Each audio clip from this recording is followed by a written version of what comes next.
কোমলমতি তরুণদেরকে ব্যবহার করা, এক্সপ্লয়েট করা, এইটা করা হয়েছে এবং এইটা ব্যাপক হারে, এবং এই শ্রেণীটা বেশি সবচেয়ে বেশি এখানে।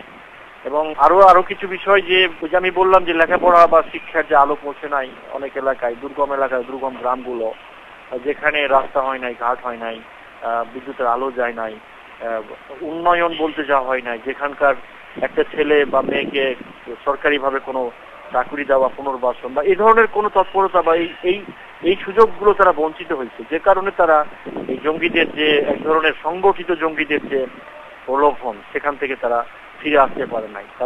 সেইটাকে তারা তাদের নিজেদের গন্তব্য মনে করেছে, তাদের মুক্তির পথ মনে করেছে।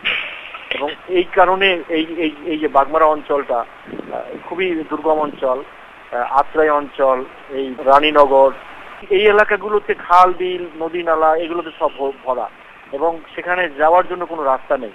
সেখানে মানে ভালো কোনো স্কুল কলেজ নেই যেখানে লেখাপড়া করে ওইখানকার ছেলে মেয়েরা মানে তারা মানুষ হবে, তারা শিক্ষার আলো দেখবে। কিন্তু জঙ্গিরা করছে কি, তাদের বাড়িতে বাড়িতে গেছে, তাদের ঘরে ঘরে গেছে, তাদের মেয়েদের বিয়ে করছে, নানাভাবে তাদের সাহায্য করছে, মানে ইসলামী বই দিয়েছে, জিহাদি বই দিয়েছে, তাদেরকে পড়া শিখিয়েছে। এই যে একটা মানে তৎপরতা, যে কারণে এখানে জঙ্গিদের এই তৎপরতা গুলো বেশি, এবং এগুলো এখনো তাদের মন থেকে, অনেকেই জেল থেকে বেরিয়ে আসছে যাদের সাথে আমরা কথা বলছি, তারা, আমি জিজ্ঞেস করছি অনেককে যে আপনি কি আবার সেখানে ফিরে যাবেন যেখানে ছিলেন। তাদের খুব সহজ স্বীকার হচ্ছে যে হ্যাঁ, আমরা দিনের পথে আছি, এই পথ ছেড়ে দিলে তো মানে আল্লাহ ক্ষমা করবে না। মানে তাদের মনের মধ্যে ধরনের একটা ধারণা বদ্ধমূল হয়েছে যে এই পথটাই সঠিক পথ, এবং এই পথটা তাদের মুক্তির পথ তারা মনে করেছে। যেহেতু তাদের ব্রেন ওয়াশড, তারা ওইভাবেই চিন্তা করতে শিখেছে।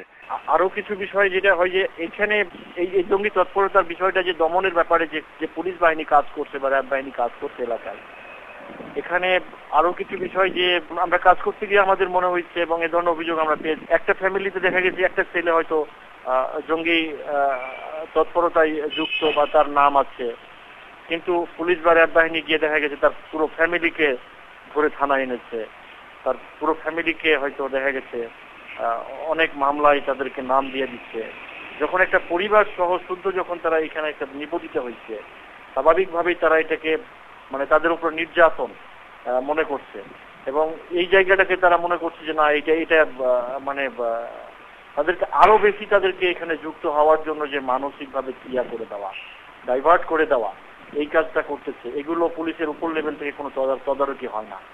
লোকাল থানা পুলিশ যে ধরনের মানে কাজগুলো করে জঙ্গিদের এই স্পর্শকাতর বিষয়গুলো হ্যান্ডলিং করার ক্ষেত্রে যেসব আধুনিক কলা কৌশল, তার কোনো কিছুই পৌঁছায়নি আমাদের পুলিশের কাছে। পুলিশের যে মানসিকতা এইটা নেই, এবং এই কারণে এখন পর্যন্ত আপনি জানবেন যে নওগাঁ জেলে অনেক জঙ্গি আছে এখনো, বড় বড় জঙ্গি যারা ধরা পড়ছে, বাংলা ভাইয়ের সাথে যারা সরাসরি কাজ করতো, তাদের সাথে যারা কাজ করতো, যারা বেরিয়ে আসছে আবার তৎপর হচ্ছে।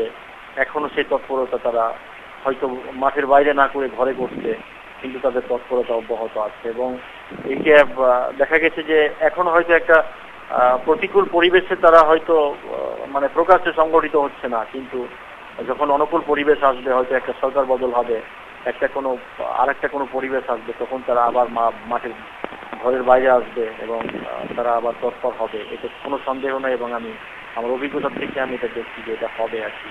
বাংলা ভাই তার শাস্তি হয়ে যাবার পরে ওই পর্যায়ের নেতা এই অঞ্চলে এখন পর্যন্ত আত্মপ্রকাশ করেনি, কিন্তু ওই ধরনের নেতার আত্মপ্রকাশের আশঙ্কা কি আছে? আপনাকে আমি একটা বিষয় জানাতে চাই যে বাংলা ভাইয়ের পর্যায়ের নেতা, বাংলা ভাইয়ের সাথে আমি একাধিকবার আমার কথা হয়েছে, সাক্ষাৎ হয়েছে ওই সময়। বাংলা ভাই একজন খুবই উগ্র মানসিকতা আর একজন জঙ্গি নেতা ছিল, তবে তার আরো কিছু সহযোগীর সাথে আমাদের যোগাযোগ হয়েছিল। ওইখানে আবুল কাসেম তুফান, তারপরে শফিকুল ইসলাম, আরো শহীদ, এই যাদের সাথে আমার যোগাযোগ হয়েছিল, আমার তাদের সাথে কথা বলে মনে হয়েছে যে এরা খুবই মানে এই লাইনে তারা বিদেশে বা অন্য কোথাও জঙ্গি বিষয়ে তাদের একটা ভালো প্রশিক্ষণ আছে, তাদের অস্ত্র প্রশিক্ষণ। এদের তালিবান এদের অনেকের প্রশিক্ষণ হয়েছে, এদের বাইরের কোনো দেশে প্রশিক্ষণ আছে, এবং তারা খুবই সংগঠিত, এবং তারা খুবই শক্তিশালী। তাদের মনোবল এখনো তাদের মনোবল ওই ধরনেরই আছে। তাদের মনোবলে কোনো পরিবর্তন হয়নি। তাদের অনেকের শাস্তি হয়েছে অনেক বছর করে যে একটা মামলায়, তাদের মনোবলে কোনো পরিবর্তন হয়নি। এবং আপনি আরেকটা জিনিস জানবেন যে বাংলা ভাইয়ের সাথে খুবই সক্রিয়ভাবে জঙ্গি তৎপরতায় অংশ নিয়েছিল শফিকুল ইসলামের বাড়ি গোদাগাড়ির একটা জায়গায়। সে তো ওই সময় দেশ থেকে পালিয়ে যায়। পরে সে ভারতের খুব সম্ভবত মালদহ জেলার একটা জায়গা থেকে ভারতের আইন শৃঙ্খলা বাহিনীর হাতে ধরা পড়ে। সে বর্তমানে ভারতের কলকাতার আলিপুর জেলে আছে।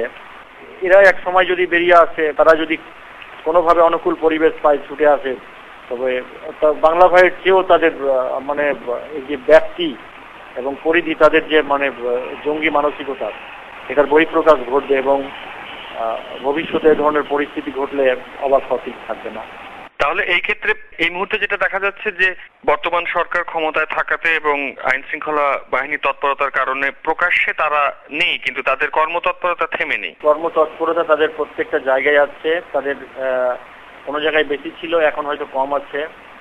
তৎপরতার কোনো ঘাটতি নেই। তাদের বিভিন্ন ইউনিটে কাজ হচ্ছে এবং তাদের মধ্যে একটা ভালো যোগাযোগ আছে। আইন শৃঙ্খলা বাহিনীর এই দিকটাই নজর নেই যে তারা এই তৎপরতাগুলো তারা সূক্ষ্মভাবে পর্যবেক্ষণ করবে।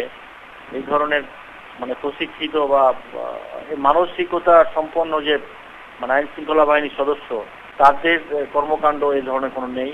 তাদের এগুলো কোনো নিবিড় পর্যবেক্ষণ বা ধারাবাহিক পর্যবেক্ষণ যেটা বুঝাই, এইটাই নেই। বরং পুলিশ কর্মকর্তারা এটা এখনো অনেকে মনে করেন, যাদের সাথে আমরা কথা বলি, যারা এই বিষয়গুলো নিয়ে বলেন যে না, এখন বাগমারায় শান্তির সুবাতাস বইছে, এখন আশ্রয় রানীনগর এইসব অঞ্চলে জঙ্গি নেই, শান্তির সুবাতাস বইছে।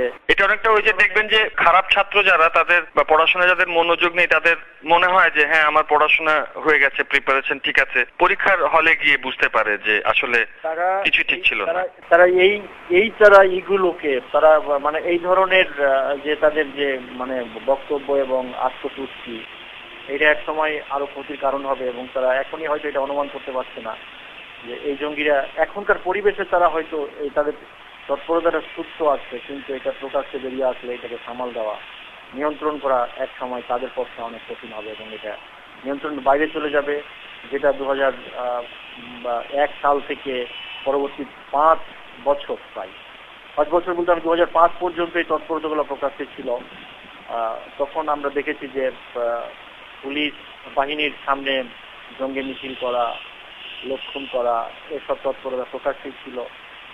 সেই পুলিশই আমাদের এখনো আছে, তারাই এখন দায়িত্ব পালন করছে। তারা শুধু তাদের নির্দেশের তাদের যে ধরনটা বদলেছে, কিন্তু তারা তো তখন ছিল এবং তারা যদি আবারও থাকবে, তারাই থাকবে। তখন যদি জঙ্গিরা এই ধরনের তৎপরতা করে, তাদের পক্ষ থেকে কোনো প্রতিরোধ করা, স্বেচ্ছা প্রতিরোধ করা, আইনের আওতায় প্রতিরোধ করার কোনো ক্ষমতা থাকবে না। জঙ্গিদের অবশ্যই সামাজিকভাবে এবং স্বাভাবিক জীবনে ফিরিয়ে আনার জন্য আইন শৃঙ্খলার আওতায় যে আছে, প্রতিরোধ কর্মসূচি আছে, তাদেরকে যে আইন শৃঙ্খলার আওতায় এনে শাস্তি দেওয়া হচ্ছে, পাশাপাশি এই তৎপরতা যেহেতু ব্যাপক এবং এটা আইন দিয়ে, ফাঁসি দিয়ে, তাদেরকে জেল দিয়ে, এটা কত সংখ্যককে নিয়ন্ত্রণ করা যাবে জেলে ভরে, সেটা শীর্ষ নেতাদের ক্ষেত্রে করা সম্ভব, কিন্তু যারা তৃণমূল পর্যায়ে আছে তাদের জন্য একটা মানসিক যে আমি বলবো যে মাইন্ডসেট চেঞ্জ করা, এইটা যদি সরকারের উচ্চ মহল থেকে এ ধরনের কোনো তৎপরতা না করা হয়, তাহলে এগুলো আস্তে আস্তে ধীরে ধীরে পুষ্ট হবে এবং এক সময় এই ছোট ছোট জঙ্গিদের মধ্য থেকে বড় বড় জঙ্গি বেরিয়ে আসবে, তারা আরো ভয়ঙ্কর হবে এবং এটা এক সময় আমাদের রাষ্ট্রীয় সমাজ জীবনে চরম প্রতিকূল পরিবেশের সৃষ্টি হবে এবং একটা সামাজিক যে আমাদের শৃঙ্খলা, সেটাও ভেঙে পড়বে এক সমাজে। মানুষ যারা প্রগতিশীল, যারা মুক্ত চিন্তার অধিকারী, যারা আমরা মনে করি যে তারা চরমভাবে নিরাপত্তাহীন। আনু মোস্তফা, আপনাকে অনেক ধন্যবাদ আমাদের সঙ্গে যোগ দেবার জন্য। আশা করছি ভবিষ্যতেও আমরা ওই এলাকার জঙ্গি প্রবণতা সম্পর্কে আপনার কাছ থেকে হালনাগাদ তথ্য পাবো। আপনাকে আবারও ধন্যবাদ। ধন্যবাদ।